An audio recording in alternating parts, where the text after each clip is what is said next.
नमस्कार। जन टीवी के उत्तराखंड के इस खास बुलेटिन में एक बार फिर से आप सभी का बहुत स्वागत है। मैं हूं आपके साथ प्रियंका तिवारी। खबर को विस्तार से जानेंगे, लेकिन उससे पहले एक नजर हेडलाइंस पर।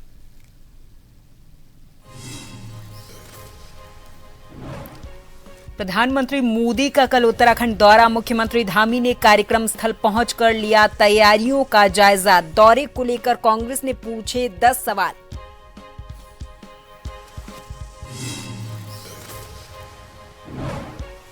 उत्तराखंड में विधानसभा चुनावों से पहले सियासत। भारतीय जनता पार्टी के विधायक ने कांग्रेस पर खड़े किए सवाल। कहा, वायरल वीडियो में टिकटों के सौदे के लग रहे आरोप। गुलदार से भिड़कर 2 लोगों की जान बचाने वाले का सम्मान। जिलाधिकारी ने राजेंद्र धामी का बढ़ाया मान। मौत के मुंह से दोनों को निकाला था बाहर।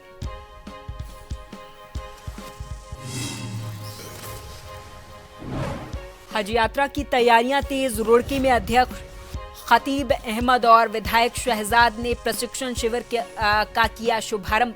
1000 से अधिक हाजियों को दी गई जानकारी। और केदारनाथ हेली सेवा बुकिंग 15 अप्रैल से शाम 6 बजे से शुरू होगी। ऑनलाइन बुकिंग 22 अप्रैल से 15 जून तक पहला स्लॉट।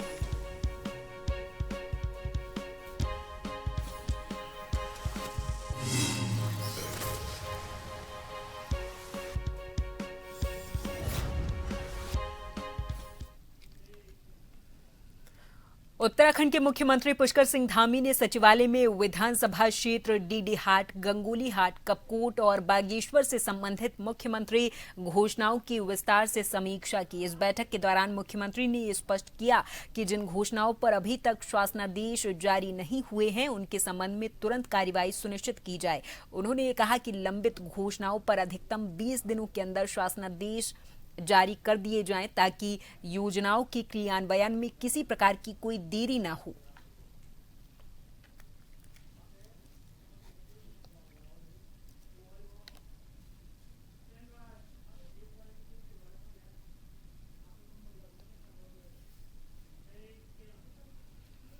प्रधानमंत्री मोदी के देहरादून दौरे को लेकर मुख्यमंत्री धामी ने गढ़ी कैंट के जसवंत ग्राउंड पहुंचकर तैयारियों का निरीक्षण किया। सीएम ने सुरक्षा प्रबंधन, ट्रैफिक प्लान और पेयजल समेत बुनियादी सुविधाओं की समीक्षा की है। उन्होंने अधिकारियों से कहा कि आयोजन में आने वाले लोगों की सुविधा का पूरा ख्याल रखा जाए। मुख्यमंत्री ने सुरक्षा एजेंसियों के बीच बेहतर तालमेल और समय से सभी इंतजाम पूरे करने पर जोर दिया है, ताकि प्रधानमंत्री का कार्यक्रम गरिमामय और सुव्यवस्थित ढंग से संपन्न हो पाए।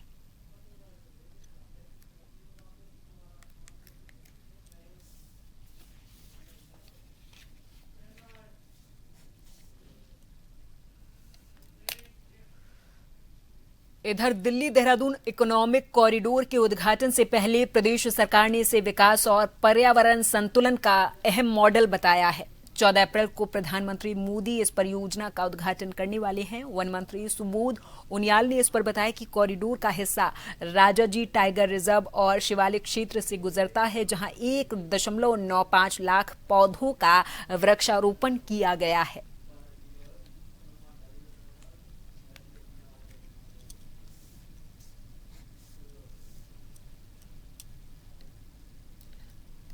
कल प्रधानमंत्री जी इस एक ऐतिहासिक देहरादून दिल्ली इस बहुत ही महत्वपूर्ण परियोजना का कल उद्घाटन कर रहे हैं। ये मैंने आपसे कहा कि ये केवल एक सड़क निर्माण नहीं है, बल्कि इकोलॉजी को बचाते हुए विकास को कैसे आगे बढ़ाया जा सकता है, इसका बहुत महत्वपूर्ण ये एक प्रमाण भी है।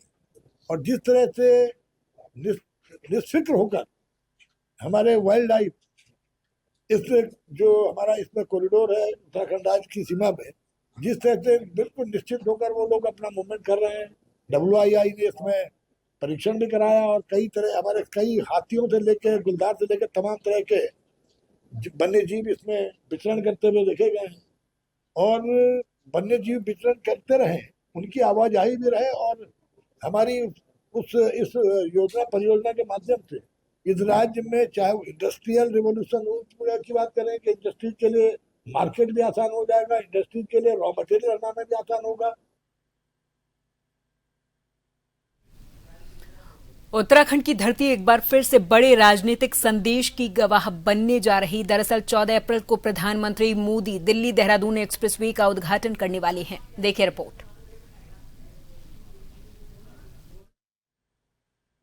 उत्तराखंड की धरती एक बार फिर बड़े राजनीतिक संदेश की गवाह बनने जा रही है। 14 अप्रैल को प्रधानमंत्री नरेंद्र मोदी दिल्ली देहरादून एक्सप्रेसवे का उद्घाटन करेंगे। इस दौरान प्रधानमंत्री विशाल जनसभा को संबोधित करेंगे। हमारी तैयारी पूरी तरह कंप्लीट है। कल हजारों की संख्या में मोदी जी को सुनने के लोग आएंगे। 12 किलोमीटर का जो उनका जो मार्ग है, उस मार्ग में उनको दोनों ओर पुष्प वर्षा से उनका स्वागत होगा और सभा स्थल पर भी बड़ी संख्या में, हजारों की संख्या में एक जनसैलाब होगा। मातृशक्ति बड़ी संख्या में उस कार्यक्रम में पहुंचने वाली है और मैं कह सकता हूं मोदी जी जब भी राज्य के अंदर आते हैं, राज्य के लिए निश्चित रूप से उनका बहुत बड़ी सौगात होती है। कल भी हमको निश्चित रूप से कोई बड़ी सौगात मिलेगी।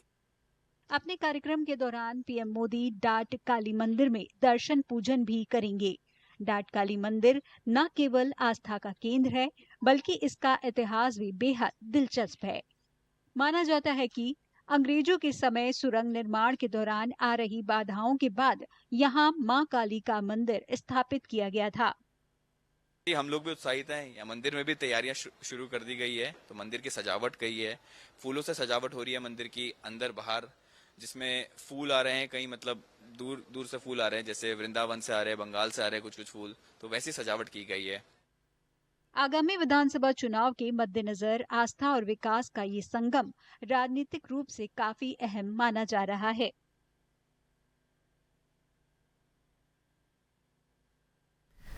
इधर उत्तराखंड में टिकट बिक्री के आरोपों को लेकर सियासत गर्मा गई है। भारतीय जनता पार्टी के विधायक विनोद चमोली ने कांग्रेस पर गंभीर सवाल खड़े किए। चमोली ने सोशल मीडिया पर वायरल वीडियो का हवाला दिया और कहा कि कांग्रेस प्रदेशाध्यक्ष पर टिकटों के सौदे के आरोप लग रहे हैं। उन्होंने कहा कि पहले 18 और फिर अब 25 सीटों के सौदे का दावा किया जा रहा है। भारतीय जनता पार्टी ने मांग की है कि कांग्रेस इन गंभीर आरोपों पर जनता के सामने स्थिति स्पष्ट करे। कांग्रेस की चुप्पी मामले को और संदिग्ध बना रही है।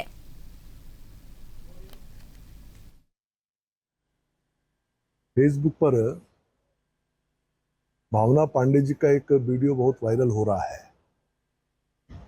और जिस पर उन्होंने कांग्रेस पर जो अध्यक्ष हैं गणेश गोजाल जी विशेषकर, उन पर बड़े गंभीर आरोप उन्होंने लगाए हैं। उनका ये कहना था कि पिछली बार गणेश गोजाल जी जब अध्यक्ष थे तो टिकट बेचे गए, यह उन्होंने कहा और बहुत अथॉरिटी के साथ कहा। और वर्तमान में भी लगभग 25 टिकटों का सौदा हो चुका है, ये बात उन्होंने कही। और अभी तक कांग्रेस के फोरम से इस चीज को कंडम नहीं किया गया और ना ही उनके खिलाफ में कोई कांग्रेस ने कोई आगे कार्रवाई की है। ये विषय बड़ा गंभीर हो जाता है और क्योंकि कांग्रेस हमारा एक प्रमुख विपक्षी दल है और प्रदेश में उन्होंने सरकार भी चलाई है, तो ये जवाबदेही कांग्रेस की बनती को जनता को बताए वो 18 टिकट कौन से थे जो कांग्रेस ने उस समय बेचे और वो 25 टिकट कौन से जिनके पहले से ही बुकिंग हो चुकी है। प्रधानमंत्री के देहरादून दौरे से पहले कांग्रेस ने प्रेस कॉन्फ्रेंस करके सरकार पर तीखा हमला बोला। कांग्रेस के प्रदेशाध्यक्ष गणेश गोदियाल ने कहा कि वो जनता से जुड़े 10 अहम मुद्दों को प्रधानमंत्री तक पहुंचाना चाहते हैं। पार्टी ने अंकिता भंडारी हत्याकांड, महिला सुरक्षा, भ्रष्टाचार और बेरोजगारी जैसे गंभीर विषयों पर सवाल उठाए हैं। गोदियाल ने उम्मीद जताई कि इन ज्वलंत मुद्दों पर प्रधानमंत्री की ओर से कोई ठोस जवाब मिलेगा। कांग्रेस इन सवालों के जरिए सरकार को घेरने की पूरी तैयारी में है।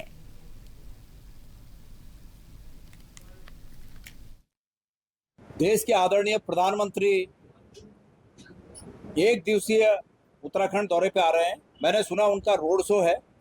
मैं उम्मीद करता हूं कि रोड शो के अलावा वो उत्तराखंड के जनता के हित में और उत्तराखंड के हित में ये जो 10 यक्ष प्रश्न हैं, मंत्रिमंडल की बैठक बिठाकर इन 10 प्रश्नों का हल ढूंढकर और उत्तराखंड की जनता को बताकर जाएं। नंबर 1 प्रश्न है कि अंकिता भंडारी हत्याकांड में उनकी पार्टी के जो तथाकथित वीआईपी हैं उनका नाम उजागर हो। अब तक सीबीआई की जांच क्यों आगे नहीं बढ़ी? 4 महीने का समय बीतने पर भी कोई गिरफ्तारी नहीं हुई। वन्य जीव और मानव संघर्ष में सरकार ने अब तक क्या किया, इसकी जानकारी होनी चाहिए। माननीय प्रधानमंत्री जी, पहाड़ का जवानी और पहाड़ का पानी आपके कथन के अनुसार पहाड़ के काम नहीं आ रहा है। इसके लिए आपने क्या प्रयोजन किया आपकी सरकार ने? उपनल के कर्मचारियों का नियमितीकरण कहाँ अटका हुआ है? चंपावत के जिलाधिकारी मनीष कुमार ने अद्वितीय साहस दिखाने वाले राजेंद्र सिंह धामी को सम्मानित किया है। सितंबर 2023 में राजेंद्र ने अपनी जान की परवाह किए बिना गुलदार से भिड़कर 2 लोगों की जान बचाई थी। गुलदार ने बाइक सवार 2 युवकों पर दरअसल हमला करके उन्हें घसीटना शुरू कर दिया था। तभी राजेंद्र ने मौके पर पहुंचकर गुलदार को खदेड़ा और घायलों को अस्पताल पहुंचाया। डीएम ने उनके इस मानवीय कार्य को समाज के लिए प्रेरणादायक बताया है।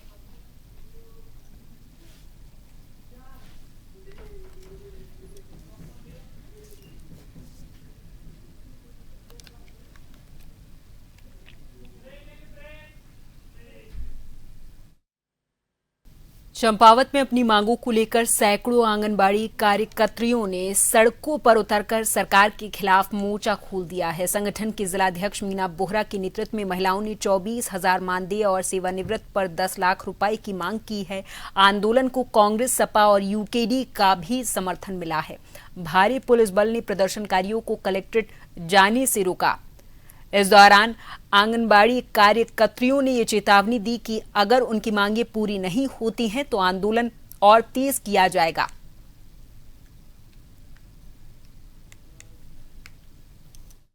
देखिए, हम लोग 4 तारीख से यहाँ धरने में बैठे हुए हैं। हमारी सरकार से ज्यादा मांगे नहीं है। हम सरकार से कह रहे हैं कि 24,000 रुपये हमारा मानदेय दिया जाए, बायोमेट्रिक से हमें नहीं जोड़ा जाए और जब हम रिटायरमेंट होता है तो उसमें हमें 10 लाख रुपये दिए जाए। कोई बड़ी मांग नहीं है हमारी। सरकार इतना सबके लिए सोच रही है तो महिलाओं के लिए क्यों नहीं सोच रही? ये कहीं न कहीं ये सोचने विषय भी है। उत्तराखंड को देवभूमि कहते हैं, लेकिन देवभूमि में देखो महिलाओं की क्या स्थिति हुई है। मुझे नहीं लगता कि जब हमने उत्तराखंड बनाने में हमारी महिलाओं ने सबसे आगे महिलाओं का योगदान रहा है। ऐसी उम्मीदें होंगी करके कि महिलाएं सड़क पर आ रही होती, आना पड़ेगा करके अगर हमें ऐसा उत्तराखंड बनाना होता तो शायद हम नहीं बनाते। डोईवाला तहसील में रानी पोखरी संघर्ष समिति के मेंबर्स ने नेशनल लॉ यूनिवर्सिटी के निर्माण की मांग को लेकर प्रधानमंत्री के नाम एक ज्ञापन सौंपा है। समिति का ये कहना है कि सरकार की आपसी खींचतान की वजह से यूनिवर्सिटी का काम लंबे समय से अटका हुआ है। ब्लॉक प्रमुख गौरव सिंह और अन्य मेंबर्स ने ये उम्मीद जताई है कि प्रधानमंत्री के इस मामले में हस्तक्षेप पर काम जल्द शुरू करा देंगे। संघर्ष समिति ने ये चेतावनी दी और कहा कि अगर जल्द ही सकारात्मक कदम नहीं उठाए जाते हैं तो वो उग्र आंदोलन के लिए मजबूर होंगे।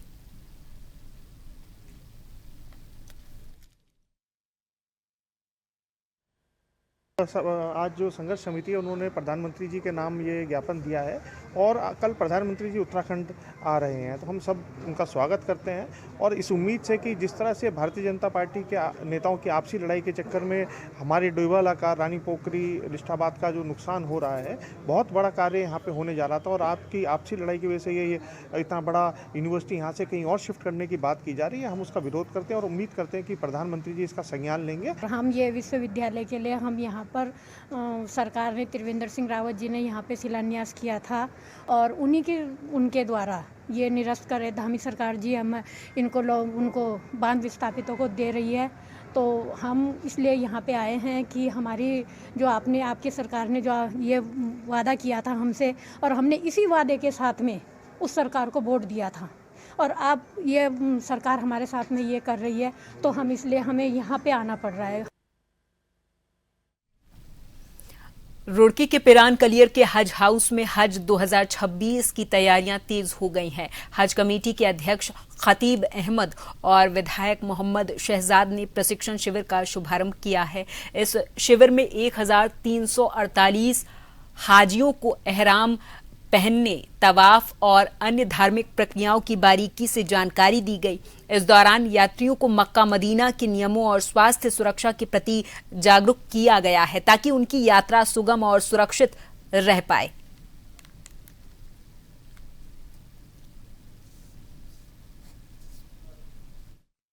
इस बार जो हज यात्रा पर जा रहे हैं सब लोगों को मेरी तरफ से बहुत बहुत मुबारकबाद और मैं अल्लाह से दुआ करता हूँ कि अल्लाह ताला उनका हज कबूल फरमाए और आसान फरमाए।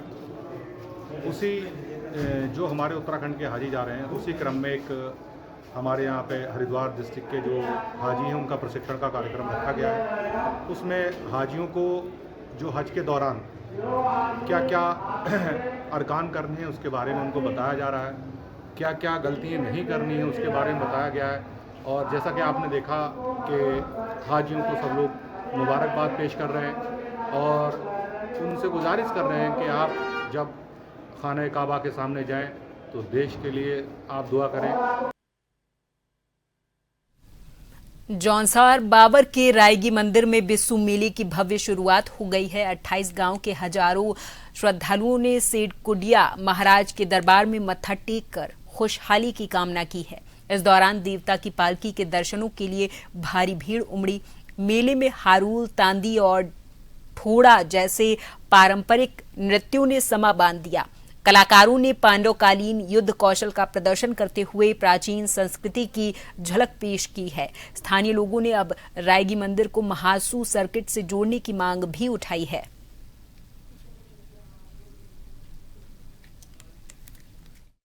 वैसे परंपरा जो तरीका था हमारा वो मंदिर समिति इसका आयोजन करती थी और इस बार रायगी मंदिर विकास मंच के सौजन्य से भंडारे का वो किया गया है, व्यवस्था बनाई गई है और थोड़ा प्रचार प्रसार का भी वो असर रहा है। इसके पीछे कारण ये था कि जो हमारी संस्कृति है, विष्णु है, वो लुप्त होते जा रहे हैं। तो उसको बढ़ावा देने के लिए हमारे जितने भी कर्मचारी संगठन है, जितने युवा है या कोई राजनीति से भी जुड़ा हुआ जितने भी लोग हैं, उन्होंने भरपूर सहयोग दिया है। जो नृत्य है ये एक नृत्य कला है और प्राचीन काल में महाभारत के समय से ठोडा नृत्य चला आ रहा है। एक्चुअल में जो ठोडा नृत्य था वो पुराने काल में जो महाभारत काल में उनके अभ्यास का कार्य हुआ करता था। जिस प्रकार से आप ये कहेंगे कि पुराने समय में जब युद्ध से पहले अभ्यास किया जाता था, उस अभ्यास को ठोडा नृत्य के रूप में आज हम देखते हैं। जौनसार बाबर और हिमाचल प्रदेश के आराध्य देव महासू महाराज के प्रधान सेनापति शेखुया महाराज, इनका देवभार जो खत है हमारी, ये प्राचीन काल से विष्णु का मेला यहाँ जो थान है शेखुया महाराज का, ये होता चला आया है। बहुत ही अच्छा लग रहा है अपने गांव आकर के, अपने कल्चर से जुड़ करके। और हमारे कल्चर में बिस्सू पर बड़ी ही धूमधाम से मनाया जाता है, जहां पर विवाहित लड़कियों को बाटा दिया जाता है, जिसमें घर के बनाए हुए पकवान होते हैं। और इस कल्चर को सब लोग मिलजुल करके हमारे जौनसार बाबर के क्षेत्र में सेलिब्रेट कर रहे हैं। और इसी के साथ इस बुलेटिन में फिलहाल के लिए मेरे साथ बस इतना ही। आप देखते रहें जन टीवी। नमस्कार।